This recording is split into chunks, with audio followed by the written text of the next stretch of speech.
Generation was begun in about 2004, roughly. I was working down in London in an old fire engine factory, the Merryweather factory. This is my studio. I just returned from New Orleans and I was making that work.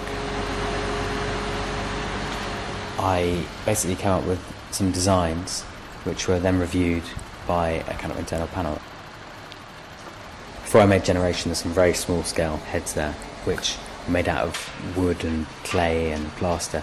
That's kind of formed the basis for the whole larger work. So it was only when the design was fully agreed that then the larger scale work was commissioned, and that took about a year, working from my studio in London at that time.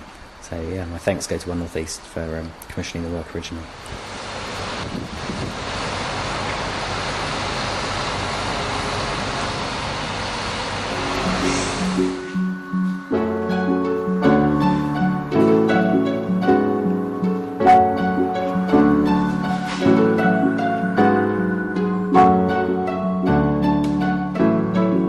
I was kind of interested in the sort of utopian ideals that grew up around all this geometry, and it was like a distillation of 3,000 years of mathematics and these simple triangulated three-dimensional curves. I'm also interested in the way that we're constantly reinventing the way we describe ourselves through technology.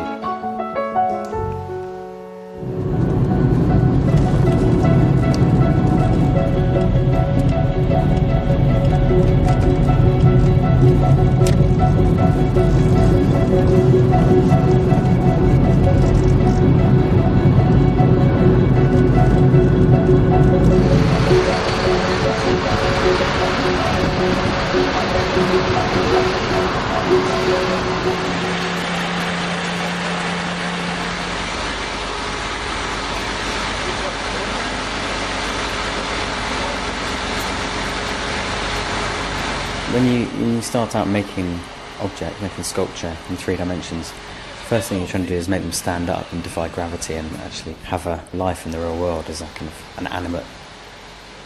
And the first sculptures I made probably used wire and wax, and but over the years I've started to make work for sites outside and sites in the real world, so they've got to kind of be pretty robust. So for that reason I started to use metals, kind of more heavyweight, serious sculpture materials, which are kind of like historically have been used a lot in sculpture, but hopefully I mix that with a kind of contemporary view on what it is to look at ourselves as human animals.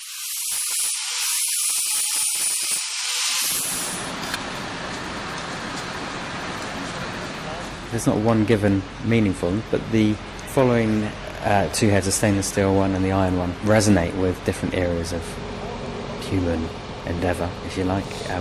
This area, the Tyneside area, is very much an industrial, or was an industrial place, built on shipbuilding, coal coming out of the ground, melting steel, and so that kind of history of it being a place where things were made out of big lumps of rusty metal is something I was very conscious of. And then the stainless steel head is that much bit more sophisticated, and so that resonates with a digital age.